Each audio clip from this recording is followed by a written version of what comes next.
बोलिए वृंदावन बिहारी लाल की जय। आप भाग्यशाली हैं, आप श्री भक्तमाल की कथा घर बैठे सुन रहे हैं। भगवान निम्बार्काचार्य जी का ये नाम कैसे पड़ा? इनकी बड़ी सुंदर कथा है। दक्षिण भारत के कर्नाटक प्रदेश में दंडी महात्मा उन्हें भोजन के लिए किनारे आपने निमंत्रण दिया। स्वामी जी उसी किनारे पधारे। श्री रसोई करते करते इतनी देर जी के सूर्य वास करते थे। जी ने आपकी माता जी का नाम वेदवती और पिता का नाम पंडित भर भी मध्य एक भट्ट था। तब निम्बार्काचार्य शास्त्र आश्रम में लगे नीम के वृक्ष के ऊपर चमकते हुए सूर्य को दिखाई पूरा दीपति भगवान कराया। अन्नतेश्वर आपके आराध्य देव थे। जगत कल्याणकारी लोकोत्तर पुत्र की कामना से इन्होंने अपनी धर्मपत्नी के साथ जान लिया कि आपने ही सूर्य को नीम के भगवान की विधिवत आराधना की। वस्तुतः वहाँ सूर्य भगवत अनुराग ग्रह से स्वयं वायुदेव ही जगत में भक्ति ज्ञान वैराग्य का प्रचार करने के लिए माता देवी वेदवती के गर्भ से साक्षी 1103 के गुणों पर मैं अश्विनी शुक्ल विजय दक्षिणी की मध्याह्न बेला में श्री माधवाचार्य के रूप में निकुंज के सखी पिता ने पुत्र का श्री रंग कर्मादि संस्कार किया। पश्चात 10 दिन के बाद आपने पुत्र का नाम वासुदेव रखा। ये बालक के वासुदेव आगे चलकर श्री माधवाचार्य के नाम से प्रसिद्ध हुआ। बाल्यावस्था से ही वासुदेव में अलौकिक चमत्कार दिखाई देने लगे। 3 साल की अवस्था में ही एक बैल के व्यापारी को बैल के दाम के बदले घास का एक मुट्ठी बीज दे दिए और वह व्यापारी कृतार्थ होकर घर चला गया। उसे ऐसा लगा मानो मुझे शक्ति का बीज मिल गया। फिर जो व्यापारी इनके पिताजी को बैल का मूल्य दिए बिना भोजन के लिए जाने नहीं देता था, वह बुलाने पर भी दाम लेने नहीं आया। इसलिए कि उसे परमार्थ जो प्राप्त हो चुका था। एक दिन धृतवल्ली नामक ग्राम में शिव नामक कोई पौराणिक पंडित भक्ति के सिद्धांत से लोग धृत कथा कह रहा था। तब बालक शिशु वसुदेव ने बड़ी सभा में निर्भीकतापूर्वक भक्ति सिद्धांत की स्थापना करके 5 वर्ष की अवस्था में ही लोकोत्तर चमत्कार दिखा दिया। व्याधियों को तो ढूंढ मार कर ही दूर कर देते थे। माता पिता ने बालक का नाम रखा संस्कार। श्री ब्रज वृंदावन के अगाध अनुराग से प्रेरित होकर गुरुकुल में प्रवेश किए। श्री अत्यंत जयंती देवी बालक काल ज्ञान को लेकर अध्याय पूर्ण करके श्री गुरु जी को मोक्ष की हेतु भूता भक्ति को ही समीप एक गांव में गौरी दक्षिणा के रूप में देकर श्री गुरुदेव जी को आज्ञा और आशीर्वाद लेकर घर आए। श्री वसुदेव ने जगत में श्री नारद भगवान की विश्वास भक्ति आनंद परचा मंत्र प्राप्त 11 साल की अवस्था में संन्यास लेने का निश्चय कर अपना मनोरथ श्री मनोभाव माता पिता से प्राप्त किया। परंतु एक पुत्र स्नेह दूसरे वृद्धावस्था के उल्लेख अन्य पुत्रों का अभाव होने से माता पिता ने अनुमति नहीं दी था। उन्होंने अत्यंत मृदुल वाणी की बड़ी उन लोगों को समझाया गई है कि यदि आप लोग ज्ञान वैराग्य पुत्र प्रेम परमार्थ मुझे रोकेंगे तो प्रथम तो मैं रुकने वाला नहीं, क्योंकि जैसे आंधी वर्षा और नदी का वेग कभी नहीं रोका जा सकता, उसी प्रकार दृढ़ निश्चय में भोजन को आपने निश्चय से हटाना असंभव है। संतान दूसरी बात यदि मैं रुका भी तो मुझसे किसी प्रकार के लौकिक लाभ की आशा व्यर्थ है और जन्म लेने का उद्देश्य सफल नहीं होने से मुझे सुख नहीं होगा। फिर आप लोग कैसे सुखी रह सकोगे? रही बात आप लोगों को वृद्धावस्था के सहारा की, तो विश्वास करें। यदि आप लोग के आंगन में खड़े सन्यास पर अनुमति दें तो भगवत कृपा से शीघ्र ही मेरे एक छोटे भाई का जन्म होगा। सन्यासी जी ने अपने वचनों में प्रतीति न होते देखकर वसुदेव ने कहा, आप लोग जो ये सूखा वृक्ष और सूखा सरोवर देख रहे हैं, तो प्रातः काल होते ही वृक्ष पल्लव पुष्प फल आदि से युक्त हो जाएगा और सरोवर निर्मल जल से परिपूर्ण हो जाएगा। यदि मेरी ये बात सत्य हो जाए तो अन्य जन्म की बात भी जीवों को भक्ति दान देते हुए विचरते दोनों बातें पूर्ण देश में चरितार्थ हुई। ये देखकर सबके मन में दृढ़ विश्वास हो गया कि ये कोई वृक्ष के नीचे बैठकर है भगवत ध्यान कर रहे थे। माता पिता ने संस्कृति दे दी। इन्होंने रजत पीठ पर दुष्ट आपके समीप उपद्रव करने लगे, परंतु आपने अपने शिव जी से विधि पूर्वक सन्यासी नहीं कहा। सन्यास की दीक्षा ली।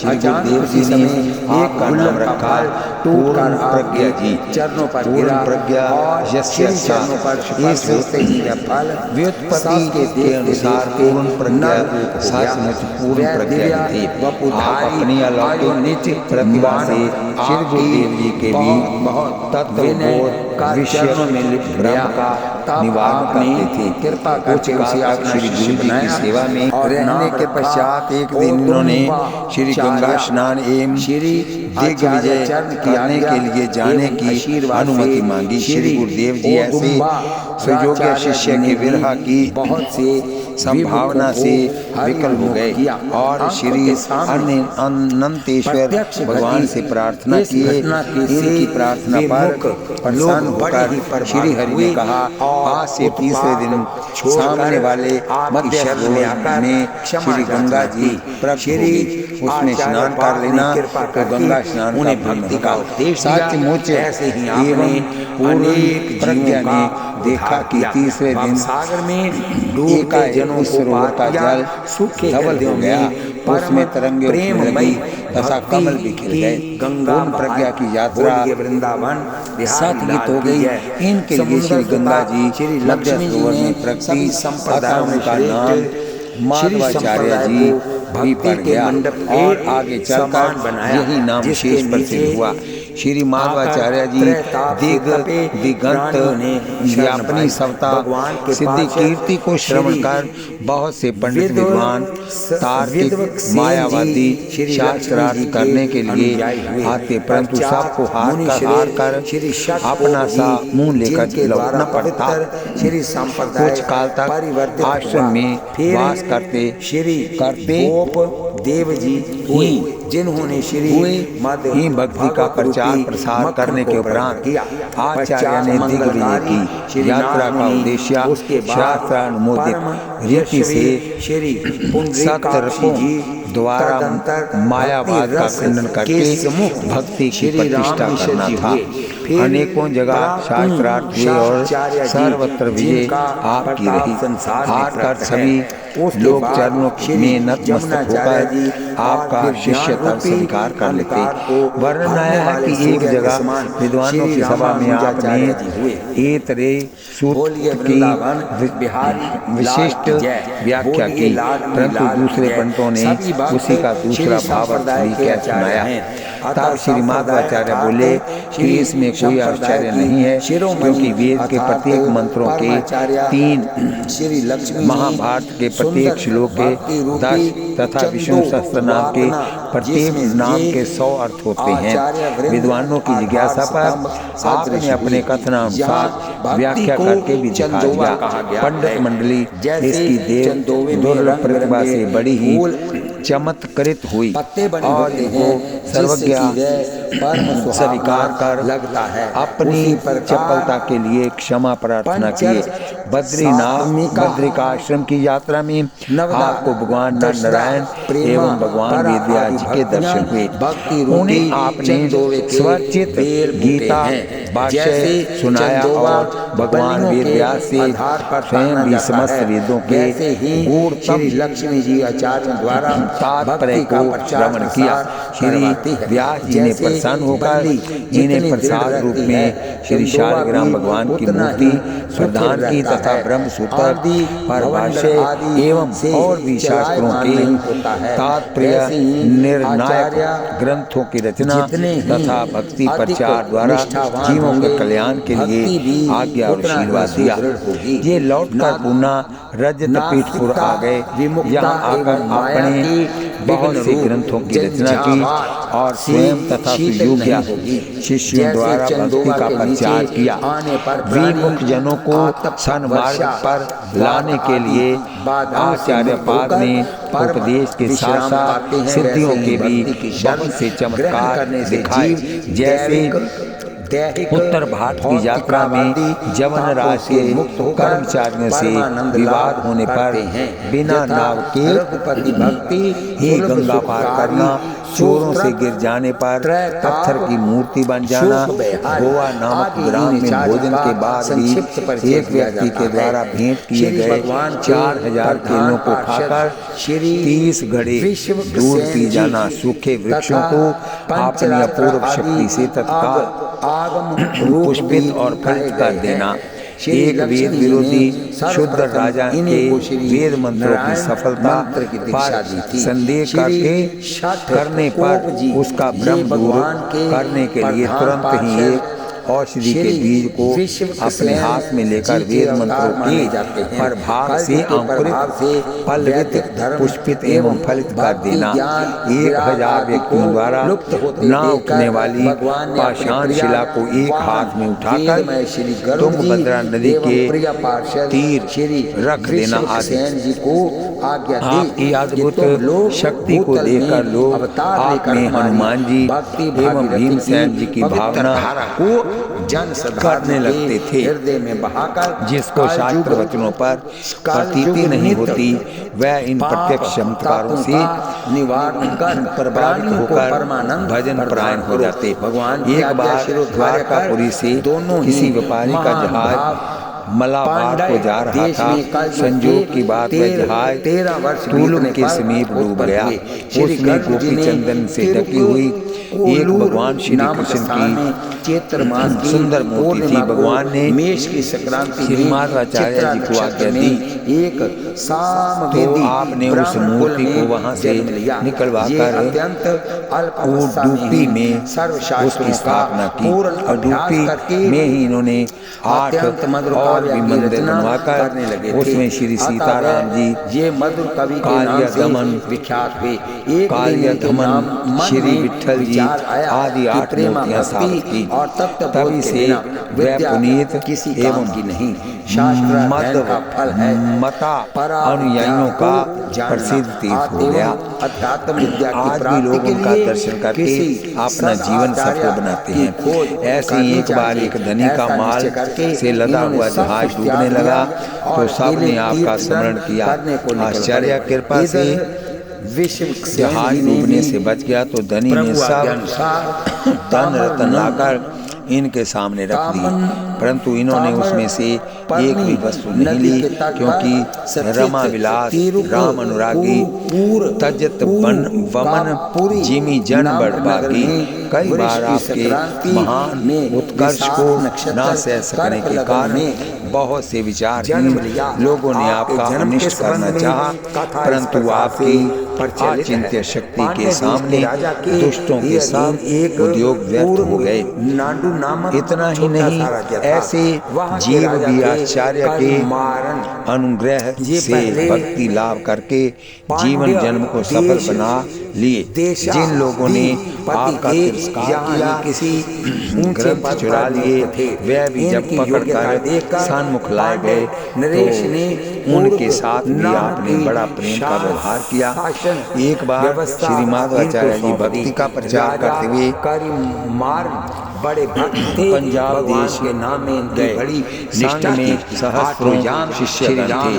वायुदेव के अवतार वैसे इनकी माधवाचार्य के साथ शिष्य चल नहीं पाते थे, वे बहुत पीछे रह जाते थे। ये एक दिन मती देवी एक आचार्य चंद आगे निकल गए थे। रास्ते में देखे तो शिष्य बहुत भगवान दूर का थे। मंदिर था। अतः मार्ग में ही दूर से बड़ी ही एक सुंदर श्री शिला प्रभु पर के श्री विग्रह बैठाकर को देखकर उन्होंने भगवत मन में ध्यान करने प्रणाम लगे। किया और उसी भगवान समय के सौंदर्य पर पंचानरेश मुग्ध की होकर प्रार्थना सवारी की निकली। कि पुत्र सेना के देवो सिपाहियों ने निज इन्हें सारिस रास्ते से हटने के लिए ललामा। ललकारा। उसी दिन परंतु रात्रि को ध्यान में मगन भगवान ने स्वप्न दिया आपको कि तुमने जो जगत का मुझसे किंचित पुत्र भी की भान अभिलाषा की नहीं है था। तो अतः मेरे नहीं निज थे। स्वरूप राजा ने क्रोध में भरकर महावत को आज्ञा दी कि इस पखंडी को हाथी से चढ़वा दो। श्री प्रभु राजा का आदेश पाकर महावतों ने हाथियों को भागवती को बड़ा हर्ष हुआ। घोड़ सवारों ने घोड़ों को उस देवी के साथ गर्भ में से ने एक रथों को श्री माधवाचार्य को कुचलने के लिए ये बात आगे बढ़ाया। परंतु साथ के साथ कि जब ऐसे जीव गर्भ में स्तंभित आता हुए है कि ये कदम भी आगे सैकड़ों जन्मों के पुण्य पाप ये प्रत्यक्ष चमत्कार देखकर राजा ने महापुरुष माना कि हे और प्रभु तुरंत ही मुझे शीघ्र हाथी से कूदकर त्राहि त्राहि करते हुए आपके चरणों में गिर पड़ा और संपूर्ण समाज सहित आपका शिष्य बन गया। इस प्रकार श्री माधवाचार्य जी के जाती है जथा अनंत चरित्र हैं। अवतार कार्य पूर्ण करके जब आपने परम धाम जाने का निश्चय किया तो आपने सुयोग्य शिष्य श्री पद्मनाभ जी को श्री व्यास जी द्वारा प्राप्त श्री शिलाग्राम शिला और श्री रघुनाथ जी की मूर्ति देकर आपने द्वारा प्रचारित द्वैत सिद्धांत का रहस्य बोध कराकर उनके प्रचार प्रसार का कार्य उन्हें सौंपा और स्वयं अपने अंतिम समय में नामक स्थान में रहते हुए तो इनके भगवान का चिंतन करते हुए इस लीला समाप्त की। परंतु इन्होंने वृंदावन बिहारी लाल की जय।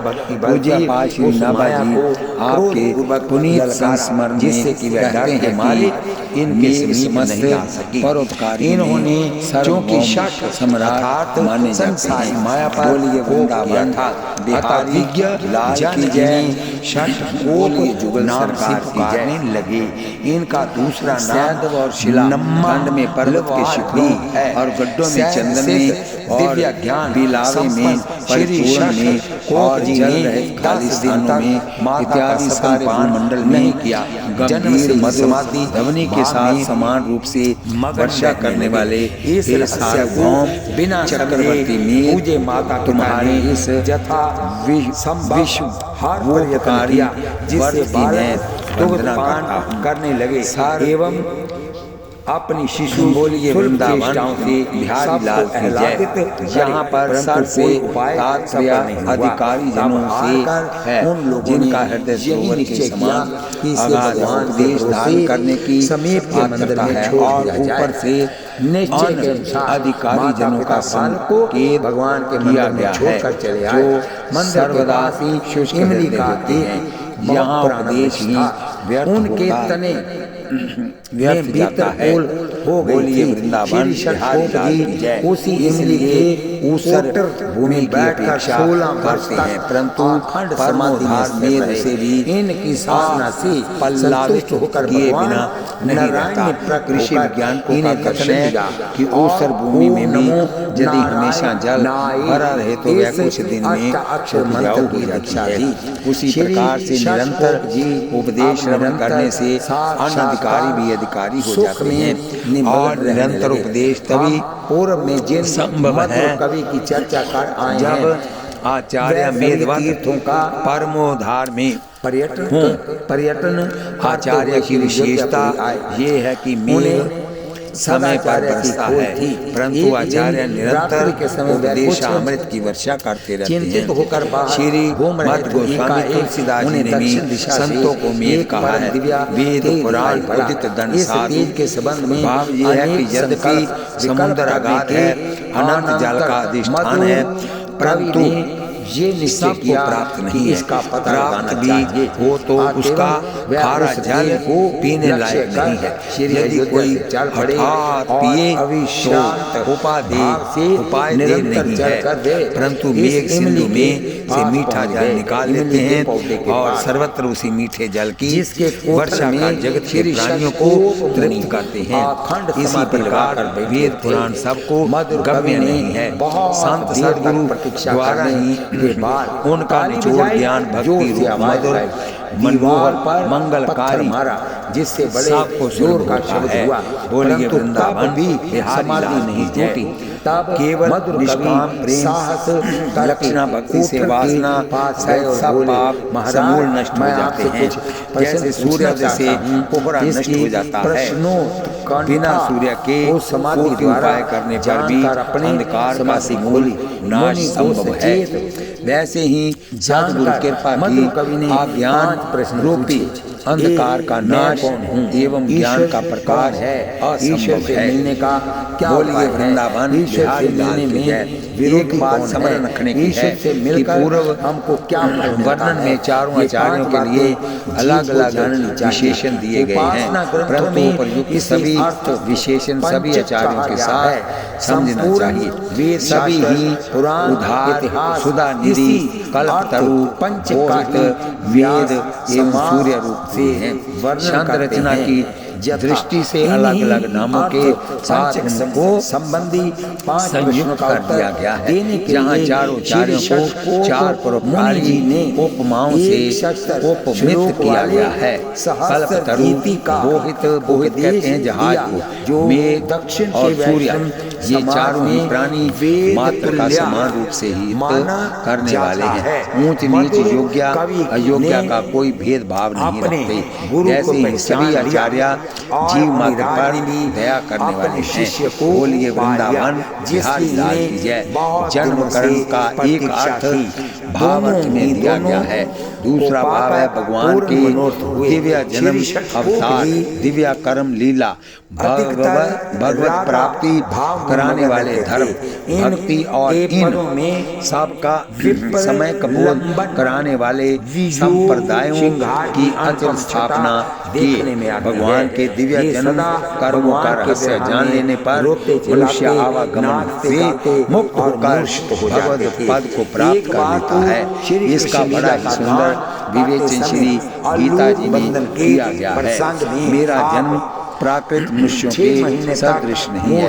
मैं अविनाशी स्वरूप अजन्मा होने पर भी तथा सब भूत प्राणियों का ईश्वर होने पर भी अपनी प्रकृति को अधीन करके योग माया से प्रकट होता हूँ। हे भारत, जब जब धर्म की हानि होती है और अधर्म की वृद्धि होती है, तब तब मैं अपने को नंदन प्रकट करता हूँ।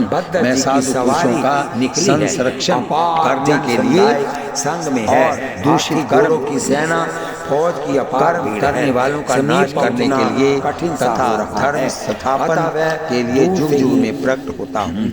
हे अर्जुन, मेरा जन्म और कर्म दिव्य अलौकिक है। इस प्रकार जो पुरुष तत्व से जानता है वह शरीर त्याग कर फिर जन्म को नहीं प्राप्त होता है, किंतु मुझे ही प्राप्त होते हैं। जैसे तैसे दर्शन करके भगवत भागवत में भी है भक्ति के संबंध में।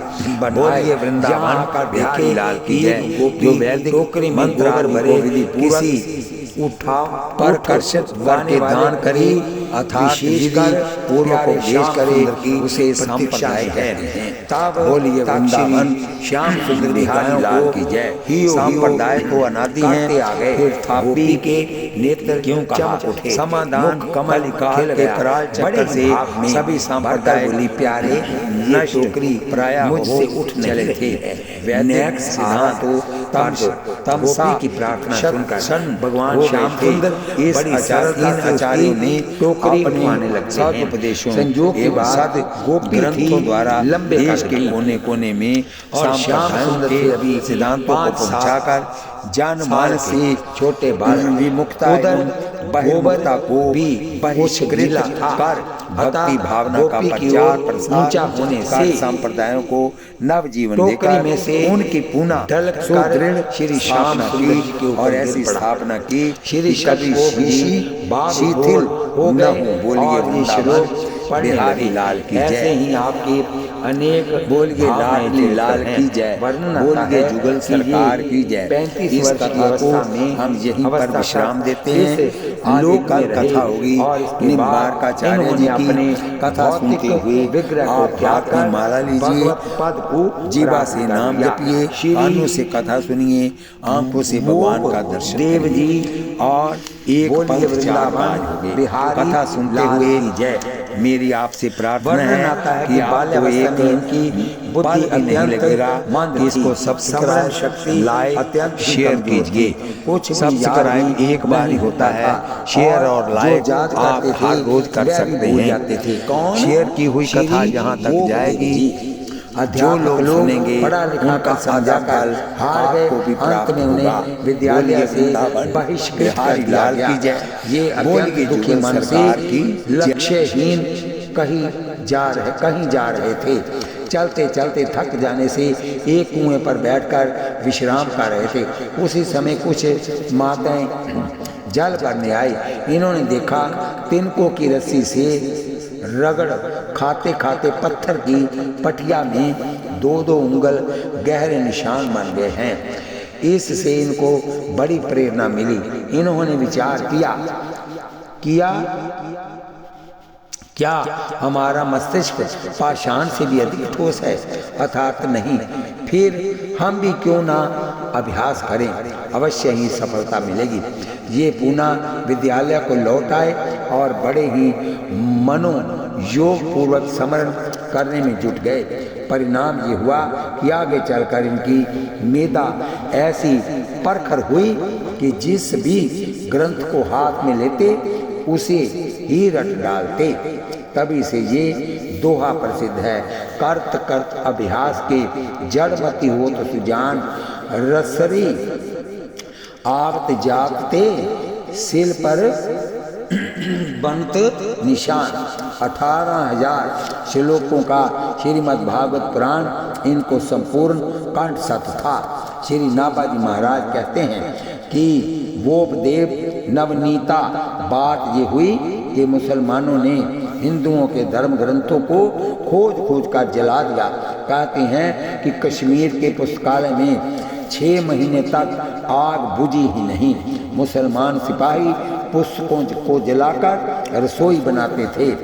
इसी महद्यवंश में श्रीमद् भागवत पुराण तो एकदम विलीन ही हो गया। बहुत ढूंढने पर भी जब इस महान पुराण की कोई प्रति कहीं भी उपलब्ध नहीं हुई तो वैष्णव जगत में हाहाकार मच गया।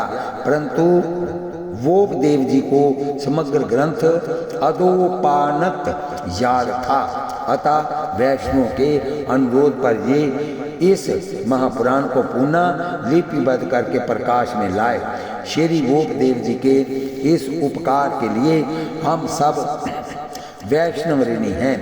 बहुत से लोग विशेषकर आर्य समाज जी बंधु इस रहस्य को न जानकर ब्रह्मवश श्रीमद् भागवत महापुराण को श्री वेद व्यास कृत न मानकर वोपदेव की रची हुई गप की पोथी व वोपदेव की पोप लीला कहते हैं। ये उनकी महान भूल है। यहाँ श्री भागवत जी को नवनीत कहा गया है। भाव यह है कि जैसे नवनीत दूध का सार भाग होता है उसी प्रकार श्रीमद् भागवत सभी पुराणों का सार है।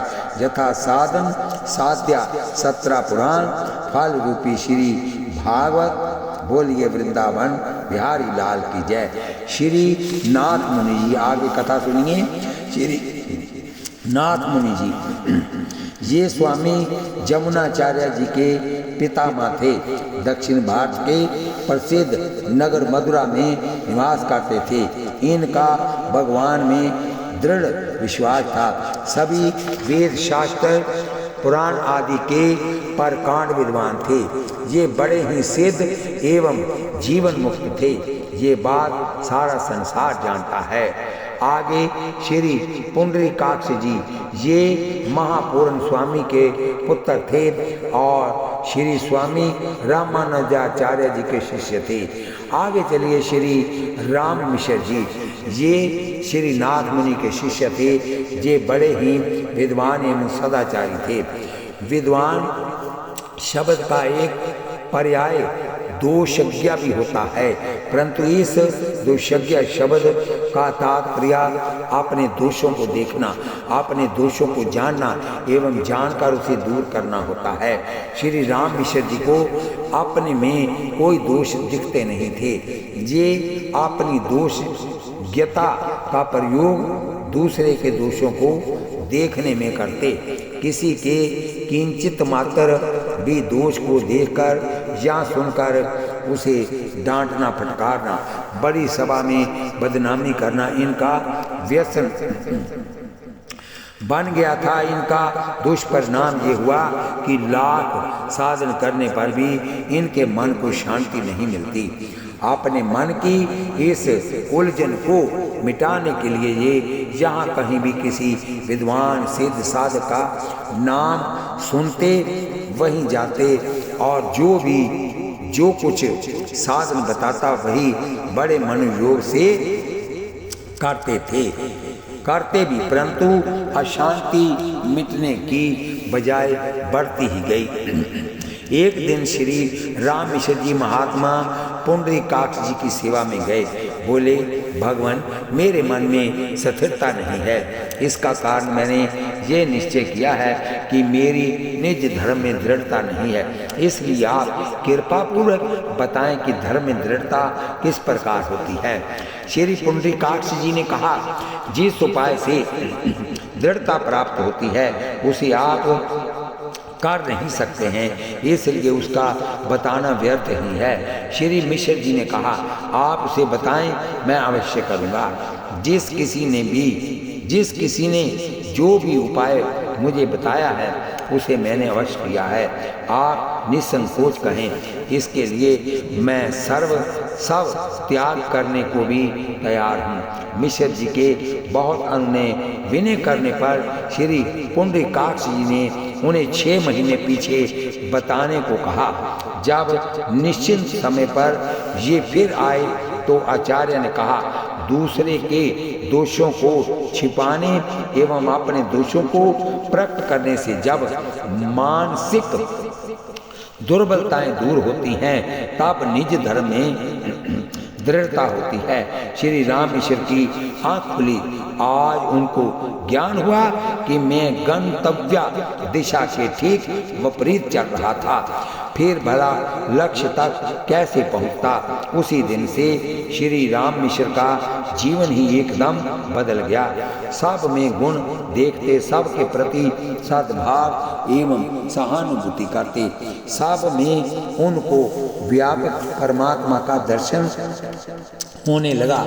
श्री नाभाजी महाराज कहते हैं कि राम मिश्र राशि अर्थात रस स्वरूप जो परमात्मा है उनके नित्य अनुभव एवं साक्षात्कार जन्य आनंद की राशि थे। बोलिए वृंदावन बिहारी लाल की जय। बोलिए लाडली लाल की जय। बोलिए जुगल सरकार की जय। श्री जमुनाचार्य जी श्री नाथ मुनि जी के पुत्र हुए ईश्वर मुनि। यही श्री ईश्वर मुनि श्री स्वामी जमुनाचार्य जी के पिता थे। श्री जमुनाचार्य जी का प्रादुर्भाव विक्रमी संवत 1010 में मथुरा में हुआ था। वे भगवान के सिंहासन के अवतार कहे जाते हैं। पितामह श्रीनाथ मुनि जी ने संन्यास ले लिया। तब उनकी 10 वर्ष की अवस्था थी। उसी समय पिता भी परलोक से धार गए। ये श्री जमुनाचार्य जी की कथा है।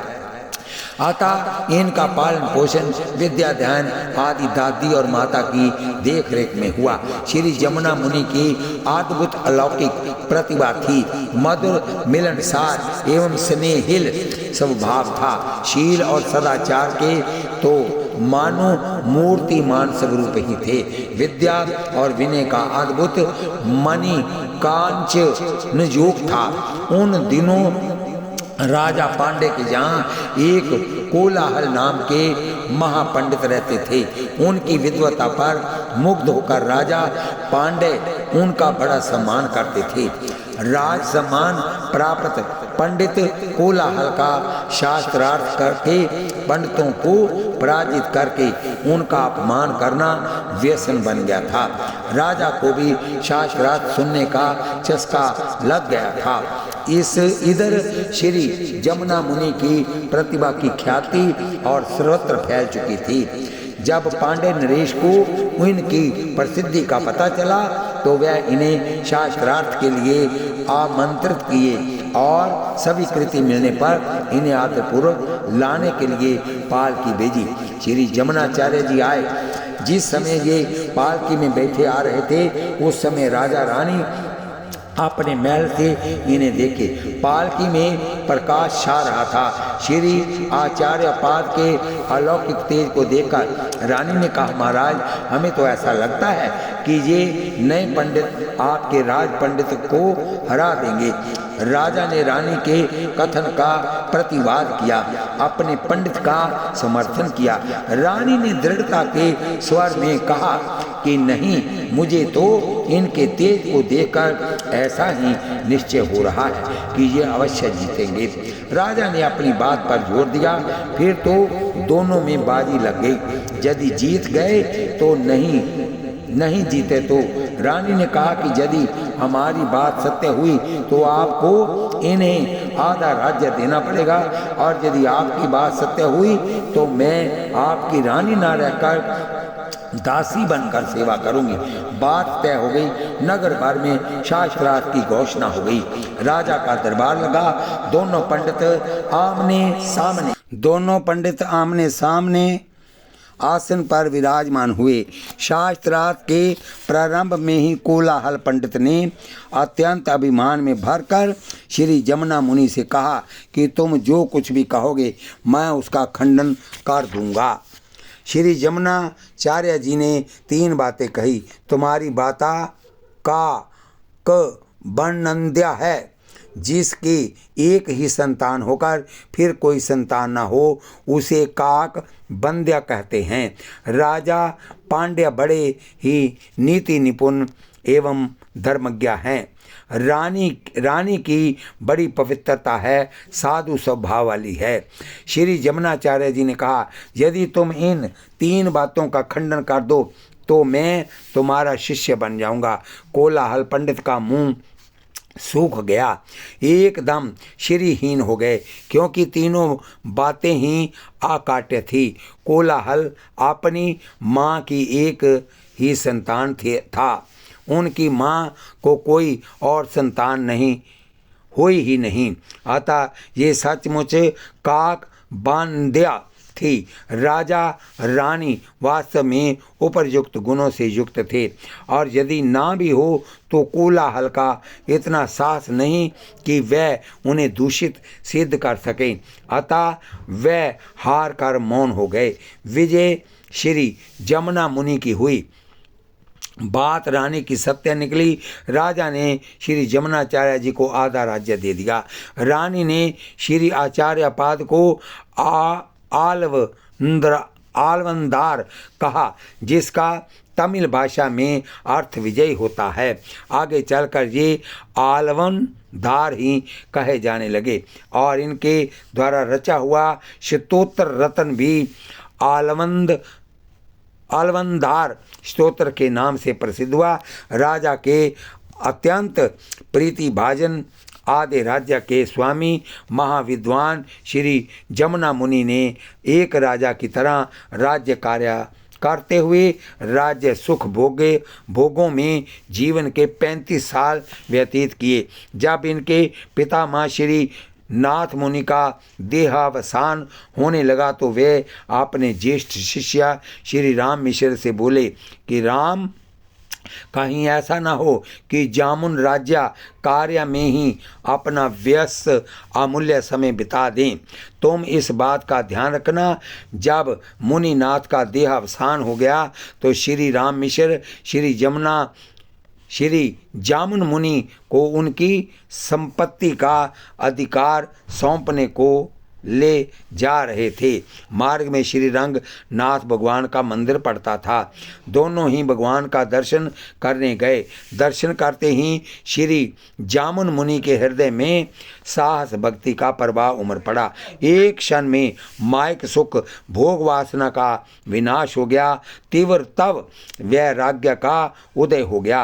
अंतःकरण में अनुराग सिद्ध हिलोरे लेने लगा। भाव गदागद होकर भगवान की स्तुति करने लगे। उनकी विनय कुछ सुनकर भगवान श्री रंगनाथ जी साक्षात प्रकट होकर इन्हें हृदय से लगा लिए। ये अपना सर्वस्व श्री रंगनाथ भगवान के चरणों में सौंपकर वही निवास करने लगे। सदा दैन्य भाव में पगे श्री जामुन मुनि ने खूब भक्ति का प्रचार किया। शेष अवतार श्री स्वामी रामानुजाचार्य जी ने आपको अपना परम गुरु माना था। बोलिए वृंदावन बिहारी लाल की जय। बोलिए जुगल सरकार की जय। बोलिए लाडली लाल की जय। बोलिए श्री वृंदावन बिहारी लाल की जय। इस कथा को हम यहीं विश्राम देते हैं। आगे कल फिर कथा होगी रामानुजाचार्य जी की। कथा सुनते हुए हाथ में माला लीजिए, जीवा से नाम जपिए, आँखों से दर्शन कीजिए, कानों से कथा सुनिए। एक पंथ चार काज हो गए। कथा सुनते हुए आपको एक पल भी नहीं लगेगा। आशीर्वाद के रूप में आप इसे सब्सक्राइब, लाइक, शेयर और आगे कथा सुनते रहिए। और शेयर की हुई कथा जहाँ तक जाएगी उसका आधा फल आपको मिलेगा जो लोग सुनेंगे। सब्सक्राइब एक बार ही होता है, लाइक और शेयर आप जितनी बार मर्जी कर सकते हैं। बोलिए वृंदावन बिहारी लाल की जय।